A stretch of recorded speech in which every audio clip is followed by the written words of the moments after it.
जो आज कदम तल्ला में हो रहा है, लोगों का जान जा रहा है, घर जलाया जा रहा है, वो भी पूजा के समय।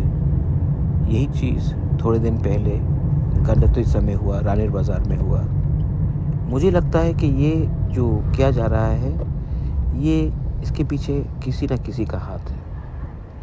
ये लोग चाहते हैं कि त्रिपुरा में वायलेंस हो, जैसे मणिपुर में हुआ, और आज मणिपुर 20 साल पीछे चला गया है वायलेंस के लिए। त्रिपुरा भी पीछे जाएगा। मैं नहीं चाहता हूँ ये सब हो। ये लोग जो घर जला रहे हैं, दुकान जला रहे हैं, एक दूसरे के खिलाफ बात कर रहे हैं, मुसलमान हो या हिंदू हो, ये ना अल्लाह को मानते हैं, ना माँ दुर्गा को मानते हैं। इनका लक्ष्य एक ही है, गरीब मुसलमान का घर जलाओ, गरीब हिंदू का घर जलाओ, गरीब लोग सफ़र करेंगे और इनका पॉलिटिक्स चलते रहेगा। मैं आप सबको अपील करता हूँ, इस समय शांति रखो।